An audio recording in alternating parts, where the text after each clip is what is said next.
Amigos míos, Cobolero, buenos días. Oye, me encontré una joya de información. Espérate, ¿tú viste la situación que hay ahora mismo con el helado en Cuba? Bueno, el Copelia ahorita lo que te vende es boniatillo.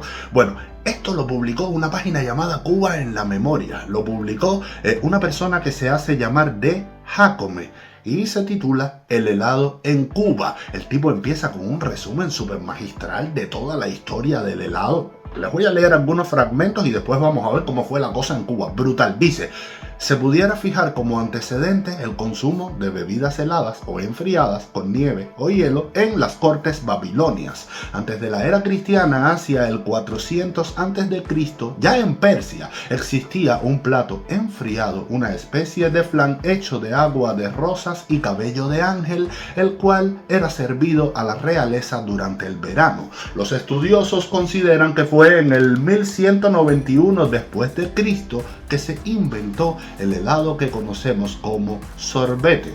Ocurrió durante la Tercera Cruzada al mando de Ricardo Corazón de León. Después de una batalla cerca de Jerusalén, el guerrero se encontraba agotado por el calor terrible del desierto y le fue ofrecido un plato de agua de rosas enfriada con nieve, traída de las montañas de lo que hoy conocemos como el Líbano. Los chinos, sin embargo, consideran que el origen del helado está en China, donde el rey Tang, allá por el 618 a.C., ya tenía un método para crear mezclas de hielo con leche. Desde China pasaría a la India, Persia y posteriormente a Grecia y Roma.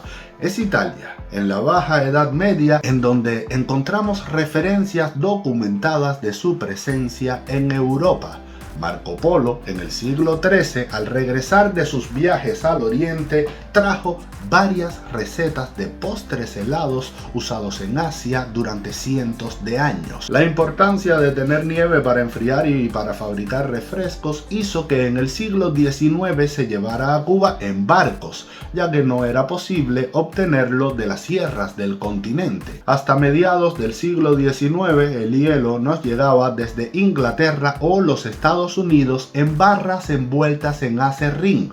El café de París, el café de las Armas y el café de los catalanes fueron los primeros establecimientos en servir refrescos helados. Más tarde aparecieron las heladerías. En esa época, para hacer los helados, se utilizaban dos recipientes de madera o de estaño, uno metido dentro del otro. En el más pequeño se preparaba la mezcla adecuada según el helado y el espacio que quedaba entre el recipiente menor y el mayor lo rellenaban con hielo y sal. Después de mezclar los ingredientes, se dejaba enfriar la mezcla y el helado quedaba listo. Albert J. Norton, en su libro Norton's Complete Handbook of Havana, Cuba, nos relata sus experiencias como huésped del Hotel Pasaje en 1898. Nos describe su placer al degustar los deliciosos helados de frutas exóticas como la guanábana, el zapote, mamey, caimito o mango. No es de extrañar que esto sucediera, pues ya encontramos en 1857 en el nuevo manual del cocinero cubano y español, cuyo autor es Legrand J.P., varias recetas para la confección de helados, entre otras la del helado de naranja. Tómese 20 naranjas ralladas de 4 dichas y 8 onzas de azúcar. Una ley cubana exigía que se proporcionara agua helada de forma gratuita en todos los cafés. Las damas frecuentaban los cafés contiguos al Parque Central después de los conciertos o durante los intermedios del teatro. Y los diarios de la época decían: hay en los cafés un gran y variado surtido de tortas dulces y variedad de helados elaborados con guanábana, melón, naranja, piña y otras frutas. Los helados se suelen servir con barquillos largos. Se considera que en Cuba la industria heladera comenzó en los años 30 del pasado siglo, momento en que la compañía La Lechera empezó a fabricar los helados Atuey. Pero no podemos olvidar que la compañía frigorífica cubana desde 1910 se dedicaba a la producción de hielo, helados y sorbetes. Ya en ese año 1910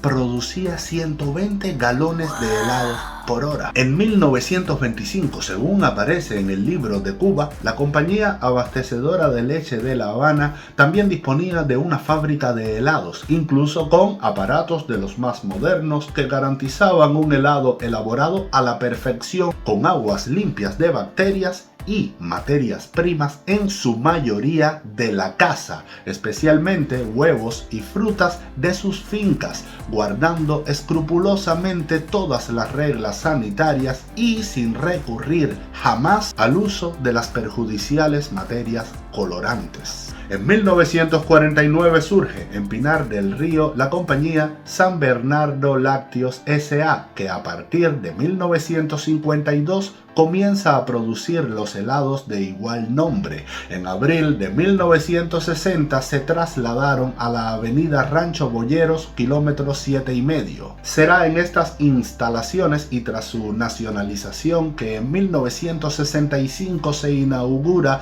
la fábrica de helados Copelia, inicialmente con 54 sabores de helado con un 18% de grasa. Además de la San Bernardo, hubo otras prestigiosas marcas de helados como Atuey, Guarina y El Gallito. Eran vendidos en heladerías y cafés o en vehículos ubicados en lugares concurridos. Por todas partes de la ciudad, los carritos de los heladeros te llamaban con el sonido de sus campanillas. Los helados, elaborados con leche en las fábricas, competían con los frutales y artesanales producidos sin leche por los chinos. Muchos consideran que no existía un helado tan rico como el de los chinos, existiendo incluso comercios para su venta. Ejemplo, los helados de París, en la ciudad de Ciego de Ávila, cuyo propietario era Rogelio Guonchi. Aquí vemos una foto de dicha heladería en los años 30. Miren ustedes qué limpieza, los diseños del local, los trabajadores impecables, todo perfecto, qué linda aquella época. Los helados más comunes de la fábrica Guarina eran de mantecado, chocolate, fresa, caramelo, rizado de chocolate o fresa y a veces mantecado abiscochado, es decir, mantecado con galletas de María molidas. Los bocaditos y paletitas costaban 15 centavos cada uno y se vendían en paquetes de 20 por 3 pesos.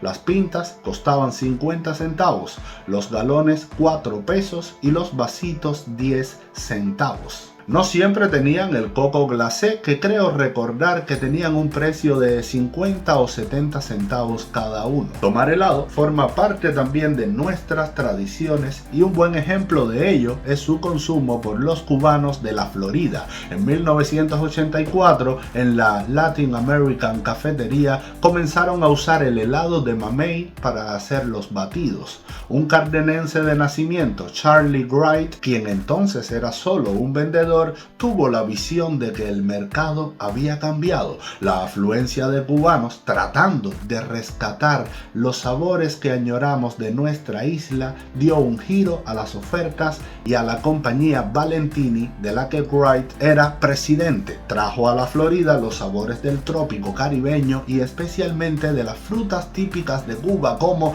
el mamey, el mango y la guayaba. En 2009 la compañía introdujo más sabores tropicales y ya producía 80 sabores de helados. Solo de mamey en un año se vendieron 3.800.000 helados. No hay duda de que nos gusta el helado un bulto. Señores, y hasta aquí información de lujo, recorrido histórico, datos, preciosa esta información. Y otra cosa que perdimos junto con el café, el azúcar, el tabaco. Pero además, mira, aquí hablo contigo. Un país con helado es un país con autoestima. Significa que hay vacas que dan leche, que hay una agricultura que da frutas y que los niños y los adultos se pueden dar un gustazo en su tiempo libre. Saca tú la cuenta entonces de lo que significa que Cuba no tenga helado. Y bueno, me despido. Hasta la próxima.